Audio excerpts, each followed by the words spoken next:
శ్రీ రామదేవుని కథ నాగంబొట్టు కాశీ ప్రయాణం. అనగనగా పూర్వకాలంలో ఒక బ్రాహ్మణుడు కలడు. అతని పేరు నాగంబొట్టు. ఆయనకు ఒక పుత్రుడు ఒక పుత్రిక కలరు. పుత్రుని పేరు నారాయణ బొట్టు, పుత్రిక పేరు నారాయణమ్మ. వారు చాలా బీదవారు. భిక్షాటన చేసి కుటుంబ పోషణ చేసుకునేవారట. అలా కొన్నాళ్ళు అయ్యేసరికి కాశీకి వెళ్లి ధనం సంపాదించుకోవాలని బుద్ధి పుట్టిందట.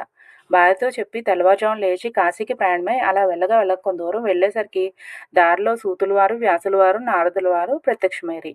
ఓ బ్రాహ్మణుడు ఎక్కడికి వెళ్తున్నావు అని అడిగిరి. అయ్యా, నేను కాశీకి ధనం సంపాదించుకుంటూ వెళ్తున్నాను అని చెప్పాను. అప్పుడు వారు, వెర్రి బ్రాహ్మణుడా, కాశీకి వెళ్తే నీకు ధనం ఎవరైనా మూటగట్టి ఇద్దురా? కాశీకి వెళ్తే గంగా స్నానం దొరుకుతుంది, విశ్వేశ్వరుల దర్శనం దొరుకుతుంది, అన్నపూర్ణ దర్శనం దొరుకుతుంది. కానీ కాశీకి వెళ్తే నీకు ధనం మూటగట్టి ఇస్తారా? మేము ఒక కథ చెప్తాను, వింటావా అని అడిగినారు. మీరు ఏ దేవుని కథ చెప్పవలసింది మహానుభావ, అది ఏమి కథ వివరించండి స్వామి అని వేడుకొన్ను. పూర్వకాలం కోసల రాజ్యం కలదు. ఆ రాజ్యం పాలించే దశరథ మహారాజు కలడు. ఆయన పిల్లల కోసం పుత్రకామేష్టి యాగం చేయగా దేవతలు ప్రత్యక్షమై పాయస పాత్ర ఇచ్చినారు. అది పట్టుకుని వెళ్ళి తన భార్యలకు కౌశల్య, సుమిత్ర, కైకేయి అను ముగ్గురు భార్యలకు ఇచ్చినాడు.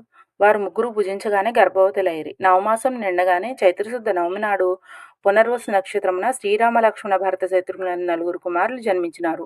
వారు దినదినము ప్రవర్ధమానులై బాలచంద్రుల వలె పెరుగుచుండిరి. కొన్నాళ్ళ అయ్యేసరికి విశ్వామిత్రుడు వచ్చి రామలక్ష్మణులిద్దరిని యాగ సంరక్షణార్థం తనతో పంపని దశమహారాజును అడుగుగా విశ్వామిత్రునితో రామలక్ష్మణ్ పంపుటకు దశమహారాజు అంగీకరించగా ముని వారిద్దరకు బలాతి బల విద్యలను నేర్పెను. రాముడు తాటకిని చంపి శివుని విల్లు విరిచి సీతను పెండ్లియాడి అహల్య శాప విమోచనం చేసి పరశురాముని గర్వభంగం చేసి కైకవరం చేత 14 ఏండ్లు అరణ్యవాసంలో ఉండగా రావణాసురుడు సీతను ఎత్తుకుని పోగా లంకాపురము కేగి లంకా దహనం చేసి రావణుని వధించి విభూషణునికి పట్టం కట్టి తిరిగి వచ్చి పట్టాభిషిక్తుడే సుఖంగా రాజ్యం ఏలినాడు. ఇది రామదేవుని కథగా చెప్పి 5 లక్షవారములు పూజ చేసి ఆవునేత్తో దీపం పెట్టి ఆవుపాలు గోధుమ పంచదార కలిపి 5 ఉండలుగా ప్రసాదం చేసి రామదేవునికి నైవేద్యం పెట్టవలను. ఒక ఉండ రామదేవునికి, ఒక ఉండ ముత్తైదువునకు, ఒకటి ఇరుగు పొరుగు వారికి, ఒక ఉండ భార్య పిల్లలు తినవలను.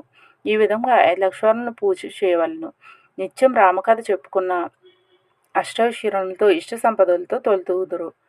అలాగున కొంతకాలం అయ్యేసరికి ఇదివరకే కాశీ వెళ్ళవాలని అనుకున్నాను, కానీ వెళ్ళలేదు. ఇప్పుడు వెళ్దాం అనుకుని కొంచెం ధనం మూట కట్టుకుని కాశీకావుడు భుజం మీద వేసుకుని కుమార్తెను కుమారుడిని పిలిచి, అబ్బాయి అమ్మాయి మీరు కథ విడవకుండా శ్రద్ధగా చెప్పుకుంటూ ఉండమని నారాయణమ్మతో నారాయణ బొట్టుతో చెప్పి కాశీకి ప్రయాణమే వెళ్ళిపోయాను. ఆ మర్నాడు కుమారుడు ఆయవరంకు వెళ్ళి వచ్చి, అమ్మ రామదేవుని కథ చెప్తాను విందువుగాని రామ్మ అని పిలిచాను. నాయన వంటవేళ పొద్దున్నే దాచి పాచి పనికి వచ్చే వేళ అయింది. ఇప్పుడు కథ వినను అనెను. మళ్ళీ మధ్యాహ్నం చెప్తాను విందువుగాని రామ్మ అనెను. ఇప్పుడేం కదరా నాయన, పడకవేళ నిద్రవేళ, ఇప్పుడు వినను అనెను. రామదేవునికి కోపం వచ్చి ఎలా వచ్చిన ఐశ్వర్యం అలాగే వెళ్ళిపోగా చిందెలు, చెంబులు, గిన్నెలు అన్నీ దొర్లి ఇరుగు పొరుగు వారి ఇండ్లకు వెడలిపోయాను. పూర్వం నుంచి ముష్టి ఎత్తుకునే చిల్లి రాగి చెంబు కూడా దొర్లిగిల్లి వెళ్ళిపోవచ్చున్నదట. అప్పుడు నారాయణమ్మ చూసి, అమ్మ అదైనా ఉంచమని కోరవే అమ్మ అని చెప్పగా ఆమె అదైనా ఉంచు రామదేవుడా తండ్రి అని వేడగా ఆ చెంబు తప్ప మిగతావన్నీ వెళ్ళిపోయినవట. వారి గూట్లో ఉన్న వెండి కంచము కూడా దొర్లిపోచుండగా అప్పుడు ఆమె కంచమంచు పట్టుకుని లాగిందట. వారికి సగమంచు పొరుగు వారికి వెళ్ళిపోయాను. మర్నాటి ఉదయమున ఆమె వారింటికి నిప్పు కొరకు వెళ్ళి వారింట్లో ఉన్న కంచమంచు మాదే అన్నదట. మీ కంచమంచు మా ఇంటికి ఎలా వచ్చిందమ్మా? మేము మీ ఇంటికి వచ్చినామా, మీరు మా ఇంటికి వచ్చినారా? కాబట్టి ఆ కంచమంచు మాదే అన్నారట. అలా కాదు, మా ఇంట్లో కూడా కంచమంచు ఉంది, పట్టుకొస్తానని రెండూ దగ్గర పెట్టి చూడగా రెండూ అతుక్కుపోయాను. మాదే అని వారు పుచ్చుకున్నారట. సిగ్గుపడి లజ్జపడి ఇంటికి వచ్చిందట. అప్పుడు కుమారుడు చూసి ఏమన్నారమ్మా అని అడుగుగా మాదేనని వారే పుచ్చుకున్నారని చెప్పాను. అప్పుడు కుమారుడు, ఇప్పుడు రామకథ చెప్తాను వింటావమ్మా అని అడిగాను. నేను కథ విన్ను, కావ్యం విన్ను, ఏ పనో పడి చేసుకుని బ్రతుకుతాను, కానీ రామదేవుని కథ మాత్రం వినను అన్నది. ఎలా వచ్చిన ఐశ్వర్యం అలాగే వెళ్ళిపోయినది. నీ చెల్లెలు మాత్రం తీసుకుని వెడలి ఎవరికైనా ఇచ్చి పెళ్లి చేయమని చెప్పాను. ఆమె ఆజ్ఞ ప్రకారం నారాయణ బొట్టు ప్రయాణమైనాడు. వారు ఊరి చివరికి వెళ్ళేసరికి కాశీకి వెళ్ళిన నాగంబొట్టు తిరుగు ప్రయాణమై ధనం మూట కట్టుకుని వస్తుందట. కొంత దూరం వచ్చేసరికి ఆయన ఊరి చివరకు వచ్చినారు. అక్కడ కోనేరు కనిపించింది. ఆ కోనేరులో కాలు కడుక్కుంటుండగా అక్కడి నుండి ఒక పెద్ద గరుడ పక్షి వచ్చి ఆ డబ్బు మూటని ఎత్తుకుని పోయాను. అయ్యో అని నాగంబొట్టు విచారిస్తూ ఇంటికి వస్తుండగా కొంత దూరం వచ్చేసరికి నారాయణమ్మను నారాయణ బొట్టును చూసి, అబ్బాయి అమ్మాయి మీరు సుఖంగా ఉన్నారా అని అడిగాను. ఏమున్నది నాన్నగారు, యథాప్రకారం ఏమీ లోటు లేదు. మీరు వెళ్ళినది మొదలు కథ చెప్తాను వినమంటే అమ్మ వినలేదు. కాబట్టి రామదేవుని కోపం వచ్చి ఎలా వచ్చిన ఐశ్వర్యం అలాగే వెళ్ళిపోయింది. చెంబు కూడా దొల్లిపోచుండగా నేను చూసి అదైనా ఉంచు రామదేవుడా తండ్రి అని ప్రార్థించగా ఆ చెంబు తప్ప మిగతావన్నీ వెళ్ళిపోయినవి. గూట్లో ఉన్న వెండి కంచం కూడా దొర్లి ఇరుగు పొరుగు వారింటికి పోచున్నది. అప్పుడు ఆమె చూసి కొంచెం పట్టుకొని లాగగా సగం మనకు సగం పొరుగింటి వారికి వెళ్ళిపోయినది. మర్నాడు ఉదయం లేచి ఆ కంచుమంచు అన్నదట, మీ కంచుమంచు మా ఇంటికి ఎలా వచ్చిందమ్మా? నీవు మా ఇంటికి వచ్చినావా, మేము మీ ఇంటికి వచ్చినామా? ఇది మాదే అన్నారట. అలా కాదు, మా ఇంట్లో కూడా కంచుమంచు ఉంది, పట్టుకొస్తానని వెళ్ళినది. రెండు దగ్గర పెట్టి చూడగా అతుక్కొని పోయాను. వారు దానిని మాదే అని వారే పుచ్చుకున్నారు నాయన. అమ్మ, ఇప్పుడైనా రామదేవుని కథ చెప్తాను వింటావా అని అడిగితే, నేను ఏ పనో పాట చేసుకుని బ్రతుకుతాను కానీ కథ మాత్రం వినను అన్నందున రామదేవునికి కోపం వచ్చి, ఎలా వచ్చిన ఐశ్వర్యం అలాగే వెళ్ళిపోయినది. మీ చెల్లిని మట్టుకు ఎవరికైనా ఇచ్చి పెళ్లి చేయమని ఆజ్ఞాపించను. ఆమె ఆజ్ఞ ప్రకారం వెంట పెట్టుకుని వస్తున్నాను. మీ ఆజ్ఞ ఏమిటి నాన్నగారు? సరే, అలాగే చేయమని చెప్పి నాగంబొట్టు విచారిస్తూ ఇంటికి వెళ్ళినాడు. నారాయణ బొట్టు నారాయణమ్మను వెంట పెట్టుకుని వాళ్ళు వెళ్ళుచుండగా వెళ్ళ కొంత దూరం వెళ్ళేసరికి నారాయణ బొట్టుకు ఒక బ్రాహ్మణుడు కనిపించును. ఓ బ్రాహ్మణుడా, నీకు నా చెల్లినిచ్చి పెళ్లి చేస్తాను, చేసుకుంటావా అని అడిగాను. నాకు పెళ్లి వద్దు, పేరెంట్కు అక్కర్లే అని చెప్పాను. మరలా కొంత దూరం పోయేసరికి ఇంకొక బ్రాహ్మణుడు కనిపించాడు. నారాయణ భట్ అతనితో, బ్రాహ్మణుడా, నీకు నా చెల్లినిచ్చి పెళ్లి చేస్తాను, చేసుకుంటావని అడిగాను. నాకు పెళ్లి వద్దు, పేరెంట్కు వద్దు, ఇదివరకే 2 భార్యలు ఉన్నారు నేను. మరలా వెళ్ళుచుండగా త్రోవలో ఒక పెద్ద పూల తోట కనిపించింది. ఆ తోటలో అన్నా చెల్లెలు కూర్చుని రామదేవుని కథ చెప్పుకుంటూ ఉండగా ఎక్కడి నుండో ఒక బ్రాహ్మణ యువకుడు వచ్చి పూలు కోసుకుంటుండగా ఆ యువకుని చూసి, ఓ బ్రాహ్మణుడా, నీకు నా చెల్లినిచ్చి పెళ్లి చేస్తాను, చేసుకుంటావా నేను. పెళ్లి చేస్తానంటే వద్దంటానా, కానీ మా గురువుగారు ఉన్నారు, వారి ఆజ్ఞ ప్రకారం చేసుకుంటానన్నాను. మీ గురువుగారు ఎక్కడుంటారని అడుగుగా, ఫలానా తోటలో ఉన్నారని చెప్పాను. వెంటనే నారాయణ బొట్టు గారి దగ్గరికి వెళ్ళి, అయ్యా గురువుగారు అని అడిగాను, మీ శిష్యుడికి నా సోదరునిచ్చి పెళ్లి చేస్తాను, తమరు ఒప్పుకుంటారా? అంతటా గురువుగారు, బ్రహ్మచారిని గృహస్థుని చేస్తానంటే వద్దంటానా, కానీ వాడి దగ్గర చింతాకంత బంగారం లేదు, గోపాదమంత భూమి లేదు, మీకు ఇష్టమైతే చేయండి, కష్టమైతే మానండి అని పలికాను. అప్పుడు నారాయణ బొట్టు గురువుగారికి దండం పెట్టి అలా ఎక్కడికో వెళ్ళి 4 నాట్లు తెచ్చి పాకా పందిరు వేసి ముత్యాల తోరణాలు కట్టి గుచ్చని ముత్యాల తలంబరాలు పోసి 70 యాగాల నారాయణమ్మని పెళ్లి చేసిన వారు అక్కడనే కూర్చుని కథ చెప్పుకుంటున్నారట. అలా కొన్నాళ్ళు అయ్యేసరికి ఒక విప్రుడు వచ్చి, మీకు 4 ఎకరాల భూమి దారిపోస్తాను, పుచ్చుకోవస్తుందని చెప్పగా అప్పుడు వారు, మేము రామదేవుని కథ చెప్పుకుంటున్నాము, కథ అయితే పుచ్చుకుంటాం, మీకు ఇష్టమైతే కూర్చుని కథ వినండి. అయిన తర్వాత ఆ బ్రాహ్మణుడు రాగచెంబులో నీరు పోసి, ఫలానా తోటలో ఆస్తి ఉన్నది అనుభవించమని 4 ఎకరాల భూమి వారికి దారపోసి ఆ విప్రుడు ఎక్కడికి వెళ్ళిపోయాను. ఆ 4 ఎకరాల భూమి అనుభవించు కథ చెప్పుకుంటూ అక్కడే ఉన్నారట. అలా కొన్నాళ్ళు అయ్యేసరికి ఆ ఊరు రాజుగారు ఒక భవనం కట్టించి కొంతను పుణ్య దంపతులకు దారిపోయాలని చూస్తున్నారట. ఎక్కడ వెతికినా దొరకలేదు. ఆ రాత్రి రామదేవుడు రాజు కల్లో కనిపించి, ఫలానా తోటలో పుణ్య దంపతులు ఉన్నారు, వారిని తీసుకువచ్చి దారిపోయమని ఆజ్ఞాపించినారట. వారి ఆజ్ఞ ప్రకారం మరునాడు ఉదయం లేచి 16 బోయలను పల్లకిని పంపిరి. వారక్కడికి వెళ్ళి, ఏమండో, మా దేశపు రాజుగారు ఒక గృహము, కొంత ధనము మీ ఇద్దరికి దారపోస్తారట, మిమ్మల్ని వెంట పెట్టుకుని రమ్మని పంపిరి, కావున రావాల్సింది అనిరి. మేము రామదేవుని కథ చెప్పుకుంటుండమి, మీకు ఇష్టమైతే కూర్చుని కథ వినండి అనగా బోయలు కథ విన్న తర్వాత ఆ పుణ్యదంపతులు తీసుకుని వెళ్ళి రాజుగారికి అప్పగించిరి. రాజు సంతోషంతో ఆ గృహము, ధనము వారికి దారిపోసి వెళ్ళిపోయారు. అప్పుడు నారాయణ బొట్టు ఆమె భర్త అక్కడ కూర్చుని ఆ గృహము, ఆ ధనము, 4 ఎకరాల భూమి అనుభవిస్తూ అక్కడ కథ చెప్పుకుంటుండ్రి. కొన్ని దినములు అయ్యేసరికి నారాయణ బొట్టు, అమ్మాయి, నేను ఎన్ని దినములు ఇలా ఉండను, కాబట్టి నీ వెళ్ళి రామదేవుని తీసుకుని వస్తాను, నీవు నీ భర్త కథ మానకుండా చెప్పుకోండి అని చెప్పి నారాయణ బొట్టు ప్రయాణమే వెళ్ళినట. నారాయణమ్మ భర్త కథ చెప్పుకొంచుండిరి. నారాయణ బొట్టు కొంత దూరం వెళ్ళగా ఒక గ్రామం వచ్చింది. ఆ గ్రామంలో ఒక గొల్లవాడు వడ్లే ఎండబోసుకుని కాపలా కూర్చుని ఉండు. ఆ గొల్లవాడిని చూసి, గొల్ల, ఈ గ్రామ విశేషాలు ఏమిటి అని అడిగాను. ఏమున్నది బాబు, నేను పుట్టుకతోనే అందుడను.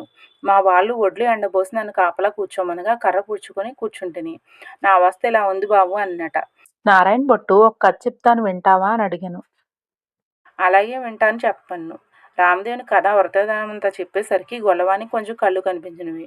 ఓహో, కథలోనే ఇంత మహత్యం ఉంది, వ్రతం చేసుకుంటే ఇంకెంత మహత్యం ఉంటుందో, ఏదేమనువో చెప్పవలను. అంతా రామదేవుని మహత్యము. 5 లక్షవారములు పూజ చేసి ఆవునేతితో దీపం పెట్టవలను. ప్రసాదం 5 ఉండలు చేసి రామదేవునికి, ముత్తైదులకు, బ్రాహ్మణులకు, ఇరుగు పరుగు వారికి ఇచ్చి భార్య పిల్లలు తినవలను అని వెళ్ళిపోయాను. తిరిగి కొంత దూరం వెళ్ళేసరికి ఒక రాజు విచారిస్తూ ఉండను. ఆ రాజుని చూసి, ఏమి రాజు విచారిస్తున్నావు అని అడిగాను. నాయన, నా భార్య బిడ్డలు పరారైనారు, నా రాజ్యము పరారి రాజు తీసుకుని, నా అవస్థ ఇలా ఉంది బాబు అని చెప్పాను. నేను ఒక కథ చెప్తాను వింటావా అని అడిగాను. అలాగే వింటాను, చెప్పవలసింది మహానుభావా నేను. నారాయణ బొట్టు రామదేవుని కథ అంతా చెప్పి వ్రతదానమంతా వివరించను. ఆ రాజుగారు పరారైన భార్య బిడ్డలు పరారి రాజు తీసుకున్న రాజ్యము తిరిగి ప్రాప్తించును. అప్పుడు రాజు సంతోషంతో నారాయణ భట్టును చూసి, ఏమండి మహానుభావ, దేవుడో చెప్పవలసింది, మిమ్మల్ని మేము పూజ చేసుకుంటాము, నేను ఏ దేవుణ్ణి కాను, ఇదంతా రామదేవుని కథ మహత్యము, మీరు 5 లక్షవరంలో 5 ఆదివారంలో పూజ చేయమని చెప్పి వ్రత విధానమంతా చెప్పి మరలా కొంత దూరం వెళ్ళగా ఓ స్త్రీ విచారిస్తూ కూర్చున్నది. ఆ స్త్రీని చూసి నారాయణ భట్టు ఎందుకు విచారిస్తున్నావు అని అడిగాను. అప్పుడు ఆమె ఏమున్నది బాబు, చిన్నతనంలోనే పెండ్లయింది. నా భర్త దేశాంతరం వెళ్ళాడు. నా తల్లిదండ్రి అత్తామామలు కొన్నాళ్ళు చూసి ఎన్నాళ్ళు నిన్నిలాగని చూస్తాము అని వదిలివేశారు. కాబట్టి నా అవస్థ ఇలా ఉంది బాబు అని చెప్పినది. అప్పుడు నేను ఒక కథ చెప్తాను వింటావా అని అడిగాను. అలాగే వింటాను చెప్పమన్నది. అప్పుడు నారాయణ భట్టు కథ అంతా చెప్పి వ్రత విధానం చెప్పేసరికి దేశాంతరం వెళ్ళిన భర్త తిరిగి వచ్చాడు. తల్లి తండ్రి అత్తామామలు వచ్చారు. ఆమె సంతోషించి నారాయణ భట్టుని చూసి ఏమండి మహానుభావు, మీరు ఏదేమను మేము పూజ చేసుకుంటాము చెప్పవలసిందే అని అడిగాను. ఇదంతా రామదేవుని కథ మహత్యం. 5 లక్షవరంలో 5 ఆదివారంలో మానకుండా పూజ చేయమని చెప్పి కథ వ్రత విధానం అంతా చెప్పి కొంత దూరం వెళ్ళేసరికి ఒక గ్రామం వచ్చింది. ఆ గ్రామంలో ఒక ఇల్లాలు ఇంటి ముందుకు వెళ్ళి అమ్మ పూజ చేసుకుంటాం, కొంచెం ఇల్లు ఇస్తావా అని అడిగాను. మా ఇంట్లో మడి ఆచారం కానీ కుదరదు, ఇల్లు లేదు, వెళ్ళిపోండు అన్నది. అప్పుడు నారాయణ భట్టు కోనేరైనా చూపిస్తలే అని అడిగాను. తూర్పు ఈశాన్య మూల కోనేరు ఉంది, వెళ్ళమని చెప్పాను. అప్పుడు ఆ కోనేరు దగ్గరకు వెడలి స్నానం చేసి మడిబట్టలు ఆరవేసుకుని ఇల్లేవునన్న ఇల్లాలి అరుగు వద్దకు వచ్చి తూర్పు ఈశాన్య మూలగా పుచ్చిపేటకు పసుపు రాసి బొట్టు పెట్టి అందులో రామదేవుని పటం పెట్టి కథ చదువుకుంటున్నానట. అంతలో ఆమె యువతలకు వచ్చి చూడగా నారాయణ భట్టు ఆమెకు తాంబూలము ప్రసాదములు ఇచ్చినట. ఆమె పుచ్చుకొని లోపలికి వెళ్ళిపోయాను. నారాయణ భట్టు కథ చదువుకుని అక్షతలు తల మీద వేసుకుని మరికొన్ని అక్షతలు ఇంటి మీద వేసి వెళ్ళిపోయాను. అప్పుడు అతడు ఇలా వెళ్ళగానే ఆ ఇల్లు ఇంద్రభవనంగా మారింది. అప్పుడు ఆయవారంకు వెళ్ళిన తన భర్త తిరిగి వస్తే ఇల్లు తెలుసుకోలేడని ఆమె వీధి అరుగు మీద కావలి కూర్చుని ఉండెను. ఇంతలో ఆమె భర్త ఎడమూట పెడమూట వేసుకుని ఇల్లు కానక కంగారు పడి అక్కడ నిలబడి ఉండెను. ఆమె చూసి ఇల్లు ఇదే, ఇలా రండి, ఇది మన ఇల్లు కాదు, నేను రానని పలుకుగా ఇది మన ఇల్లే, ఇలా ఎందుకు అయిందో చెప్తాను వినండి. ఎక్కడుండో ఒక బ్రాహ్మణీయుడు వచ్చి పూజ చేసుకుంటాను, ఇల్లు ఇవ్వమన్ను. నేను మా ఇంట్లో మడి ఆచారం కుదరదు, ఇల్లు ఇవ్వనని చెప్తేనే. అప్పుడు అతను కోనేరైనా చూపించమనెను. అప్పుడు నేను తూర్పు తీసి ఈశాన్య మూలగా ఒక కోనేరు ఉందని చెప్పి తిని అతడు కోనేరు దగ్గరకు పోయి స్నానం చేసి మడిబట్టలు ఆరవేసుకుని మన అరుగు మీదకు వచ్చి ఒక పీటకు పసుపు రాసి బొట్టు పెట్టి తూర్పు తీసి ఈశాన్య మూలగా పెట్టి అందు రామదేవుని పటం పెట్టి పూజ చేసి ఆవు పాలు గోధుమక పంచదార కలిపి ప్రసాదం ఉండలుగా చేసి రామదేవుని నైవేద్యం పెట్టి కథ చెప్పుకుంటుండెను. నేను బయటకు వచ్చేసరికి తాంబూలాది దక్షిణ ప్రసాదాలు నాకు ఇచ్చినాడు. నేను లోనికి వెళ్ళిపోయి తిని అతడు కొన్ని అక్షతలు తల మీద వేసుకుని మరికొన్ని అక్షతలు ఇంటి మీద వేసి వెళ్ళిపోగా ఇల్లు ఇలా ఇంద్రభవనంగా మారినది. ఇదంతా ప్రసాద మహత్యమని పలికెను. ఆయన పూజ చేసుకుంటానంటే వద్దన్నావా నిర్భాగ్యురాల పాపిష్టాన, అతడు ఏసుగా వెళ్ళాడు చెప్పు అనగా ఈశాన్య మూలగా వెళ్ళినాడు అని చెప్పింది. అప్పుడు ఆయన మూటలు అక్కడ పెట్టి నారాయణ భట్టును వెతుకుతూ బయలుదేరను.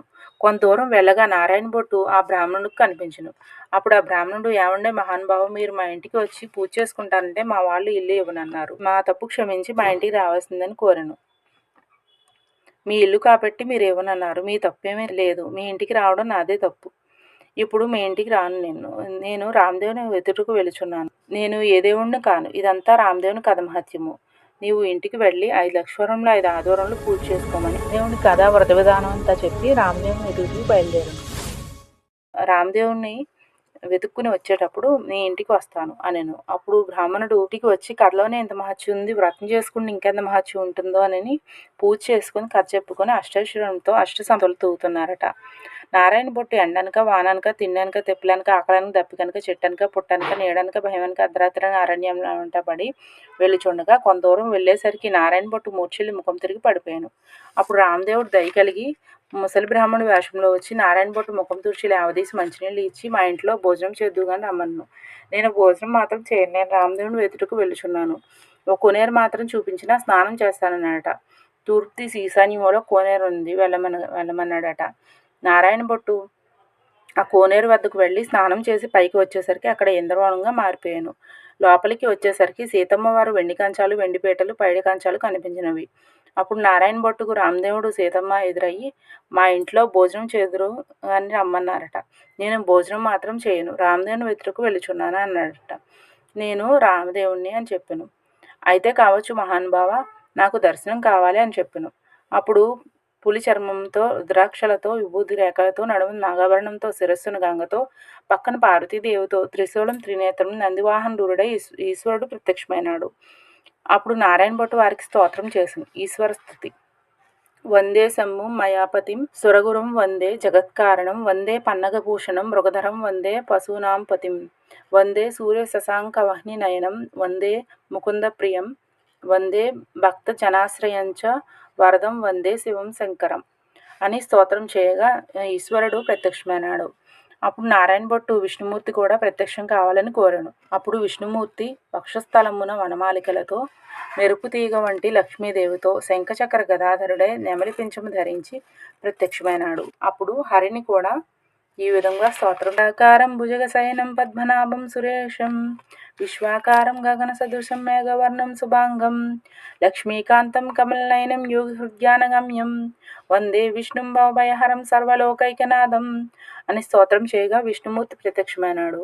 అప్పుడు నారాయణ భట్ రామదేవుని ప్రత్యక్షం అవ్వాలని కోరాను. శ్రీరామస్తుతి. శ్రీమద్దివ్య మనీంద్ర చిత్త నిలయం సీతా మనోనాయకం వాల్మీకోద్భవాక్పయోధి ససినం స్మరాననం విస్మయం నిత్యం నీరద నీలకాయ కమలం నిర్వాణ సందాయకం శాంతం నిత్యం మనామయం శివకరం శ్రీరామచంద్రం భజే అని స్తోత్రం చేసేసరికి హనుమ సీత లక్ష్మణ భరత శత్రుఘ్న సపరివార సహితముగా శ్రీరామచంద్రమూర్తి ప్రత్యక్షమైనాడు. అప్పుడు రామదేవుడు ఇప్పుడైనా భోజనం చేస్తావా అని నారాయణ భట్టును అడిగాను. అలాగే చేస్తానని, భోజనం అయిన తర్వాత నాతో వస్తానని అభయహస్తం ఇస్తే భోజనం చేస్తానను. రామదేవుడు నారాయణ భట్టుతో అలాగే వస్తానని అభయహస్తం ఇచ్చును. అప్పుడు సీతమ్మ తల్లి 4 కూరలు నవకాయ పిండి వంటలతో పంచపక్ష పరమాన్నములు వండి వెండి కంచాలు వెండి పీటలు వేసి వారి బంధుకోటి పరివార సహితంగా నారాయణ భట్టుకు సీతామహాతల్లి భోజనం వడ్డించును.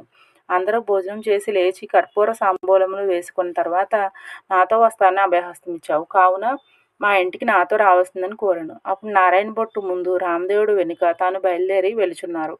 అలా కొంత దూరం వెళ్ళేసరికి నారాయణ భట్టు వెనక్కి తిరిగి చూశాను. అప్పుడు ఆ రామదేవుడు కనిపించలేదు. అంత నారాయణ భట్టు ముఖం తిరిగి మూర్ఛ వచ్చి నేల మీద పడిపోయాను. అప్పుడు రామదేవుడు దయ కలిగి ఒక ముసలి బ్రాహ్మణుడి వేషంలో వచ్చి నారాయణ భట్టు ముఖం తుడిచి లేవదీసి మంచినీళ్ళు ఇచ్చి, ఏమి ఇలాగున్న పడిపోయినావు, నాతో నడవలేని వాడు నన్ను ఎందుకు రమ్మన్నావు అని అడిగాను. దేవా, నీ మహిమ బ్రహ్మాది దేవతలు, యోగీశ్వరులు, మునీశ్వరులు, తపస్సులు తెలుసుకొనలేరు. మీ మహత్యం తెలుసుకొనుటకు నేనెంతటి వాడున్నా తప్పు క్షమించి నాతో రావాల్సిందని రామదేవుని నారాయణ భట్టు ప్రార్థించెను. అప్పుడు రామదేవుడు, అలాగే వస్తాను, నీవు వచ్చినప్పుడు ఎవరెవరి ఇళ్లకు వెళ్ళినావో వారి ఇళ్లకు నన్ను కూడా నీ భుజంపై ఎక్కించుకొని తీసుకున్నాను. అప్పుడు నారాయణ భట్టు రామదేవుడిని భుజంపై ఎక్కించుకొని కొంత దూరం వచ్చేసరికి ఇల్లు ఇవ్వనని చెప్పిన ఇల్లాలి ఇంటికి వచ్చి అచట ఆ ఇల్లాలు ఆమె భర్త కూర్చుని రామదేవుని కథ చెప్పుకుంటున్నారు. వారి భక్తికి వచ్చి వారికి అష్టైశ్వర్యములు ఆయురారోగ్యములు ఇచ్చి సిరి సంపదలు బాయకుండా కాపాడి రక్షించెను. మరికొంత దూరం వచ్చేసరికి స్త్రీలు వచ్చును. అచటకు వచ్చేసరికి స్త్రీ ఆమె భర్త కూర్చుని కథ చెప్పుకుంటున్నారు. వారికి ఐశ్వర్యములు ఆయురారోగ్యములు ఇచ్చి సిరి సంపద ఎడబాయకుండా ఇచ్చి వారిని రక్షించినట. వారు కొంత దూరం వచ్చేసరికి గొల్లయిల్లు వచ్చును. ఆ రోజు ఆదివారం నారాయణ భట్టు చెప్పిన మాదిరి పూజ చేసుకుని కథ చెప్పుకుంటున్నారట.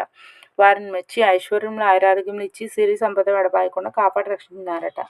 ఇంకా కొంత దూరం వచ్చేసరికి చెల్లెలీలు వచ్చింది. అక్కడ వారు రామదేవుని కథ చెప్పుకుంటున్నారు. బంగారు తూగుటుయాల్లో ఊగుతున్నారట. వారిని మెచ్చి ఐశ్వర్యంలో ఆయురారోగ్యములు ఇచ్చి సిరి సంపద ఎడబాయకుండా వారిని కాపాడి రక్షించారట. నారాయణమ్మ తమ ఇంటికి అన్నయ్య వచ్చినాడని కాలు కడుక్కుంటూ నీళ్ళు ఇచ్చి దాహాన్ని మజ్జిగిచ్చి మర్యాద చేసి, అప్పుడు నారాయణ భట్టు, అమ్మాయి నన్ను ఇలా మర్యాద చేయనక్కర్లేదు, నేను రామదేవుని తీసుకుని వచ్చున్నాను, నీవు నీ భర్త మా ఇంటికి రావాలను, మనం అందరం పూజ చేసుకుందామని చెప్పాను. అప్పుడు ఆమె సంతోషంతో అలాగే వస్తానని నారాయణమ్మ భర్తతో నారాయణ భట్టు రామదేవుడితో సహా వారు బయలుదేరి వారి గ్రామ పొడిమేరకు వచ్చేసరికి గ్రామంలో వారు కొందరు చూసి పరుగును వెళ్ళి వారి తల్లిదండ్రులతో, ఏమండే నాగంభట్టు గారు, మీ అబ్బాయి అమ్మాయి అల్లుడు ఇంకా ఎవరెవరో బయలుదేరి వచ్చున్నారు అని చెప్పాను. నాగంభట్టు వద్దకు పరుగును వెళ్ళి చెప్పాను. అప్పుడు నారాయణ భట్టు తల్లిదండ్రులు పరుగున వచ్చి సంతోషంతో కూర్చుని కుమారుని కౌగులించుకోబోయారట. అప్పుడు నారాయణ భట్టు చూసి, అమ్మ నన్ను ముట్టుకోవద్దు, ఇప్పుడు నేను రామదేవుని తీసుకుని వచ్చున్నాను, నీవు మా ఇంటికి వెళ్ళి 4 ముళ్ళు దులిపి నల్లగాలికి తెల్లగా ముగ్గు పెట్టి పచ్చగా పసుపు రాసి మామిడాకులు తోరణాలు కట్టి ఒక పీటకు పసుపు రాసి బొట్టు పెట్టి తూర్పు తీసి ఈశాన్య మూలగా ఉంచి రామదేవుని పటం పెట్టి గోధుమ పంచదార ఆవుపాలు కలిపి ప్రసాద 5 వంటలు చేసి పూజకు అన్నీ సిద్ధం చేసి నాకు కబురు చేయండి, అప్పుడు నేను రామదేవుని తీసుకుని వచ్చిందని చెప్పాను. వారు సంతోషం నా ఇంటికి వచ్చి 4 ముళ్ళు దులిపి నల్లగాలికి తెల్లగా ముగ్గు పెట్టి పచ్చగా పసుపు రాసి మామిడాకులు తోరణాలు కట్టి 4 ముళ్ళు వెతుకుగా ఓ పచ్చుపేటకు పసుపు రాసి బొట్టు పెట్టి గోధుమ పంచదార ఆవుపాలు కలిపి ప్రసాద 5 వంటలు చేసి కుమారుడు చెప్పిన ప్రకారం అన్నీ సిద్ధం చేశారు. నీవు రామదేవుని తీసుకురా కబురు పంపను. అప్పుడు నారాయణ భట్టు సంతోషంతో రామదేవుని భుజంపై ఎక్కించుకుని ఆ గ్రామం 4 వీధులు ఊరేగించును. ఇంటికి తీసుకొచ్చి రామదేవునితో, తండ్రి, మా ఇంట్లో మీరు కుడిపాదం పెట్టవలను, అని ప్రార్థించాను. అప్పుడు రామదేవుడు వారి ఇంట్లో కుడిపాదం పెట్టేసరికి అది ఇంద్రభవనంగా మారిపోయింది. అప్పుడు నారాయణ భట్టు రామదేవునితో నేను అపరాధం కాబట్టి నాకున్న ఈ పుచ్చిపెట్టే సింహాసనం అనుకుని దయించి తమరు కూర్చుండవలసిందని వినయంగా ప్రార్థించను. ఆ మాట రామదేవుని జాలి కలిగి ఆ పీట మీద కూర్చుండేసరికి అది వజ్రాలు వైడూర్యాలు కెంపులు మాణిక్యాలతో చేసిన బంగారపు సింహాసనంగా మారిందట. అందు హనుమ సీత లక్ష్మణ పరితృజ్ఞాది సపరివార సహితంగా శ్రీరామచంద్రమూర్తి తన ఇంట్లో ఆసనాలే వెలిసింది. అప్పుడు రామదేవుడు వ్రతం చేద్దాం అనేసరికి అంతలో ఎక్కడుందో ఒక పేద బ్రాహ్మణుడు వచ్చి ఏమండే నాగంభట్టు గారు, మీ అబ్బాయికి మా అమ్మాయిని ఇచ్చి పెళ్లి చేస్తాం, చేసుకుంటాడు అని అడుగుగా, పెళ్లి చేస్తానంటే వద్దంటాను బాబు, అలాగే చేసుకుంటాము అనెను. నాగంభట్టు గారు పచ్చని పందిర్లు వేయించి గుచ్చిన ముత్యాల తోరణాలు కట్టి గుచ్చని ముత్యాల తలంబ్రాలు పోసి 70 యాగాల నారాయణ భట్టు పెళ్లి చేశాను. నారాయణ భట్టు పెళ్ళి అయిన తర్వాత నాగంభట్టు భార్య, నారాయణ భట్టు భార్య, నారాయణమ్మ భర్త వారంతా రామదేవుని వ్రతం చేసి ఆవుపాలు గోధుమనూక పంచదార కలిపి ప్రసాదం పెట్టి తూర్పు తీసి ఈశాన్య మూలగా ఒక పీటకు పసుపు రాసి బొట్టు పెట్టి 5 లక్షవారంలో 5 ఆదివారంలో పూజ చేసి నైవేద్యం పెట్టి కథ మానకుండా చెప్పుకుంటున్నారట. వారి భక్తికి మెచ్చి వారికి అష్టైశ్వర్యములు ఆయురారోగ్యములు సిరి సంపద ఎడబాయకుండా కాచి రక్షించినాడు. ఈ నోము ప్రపంచమంతా నోచిన వారందరూ అష్టైశ్వర్యవంతులై సుఖంగా ఉండేది.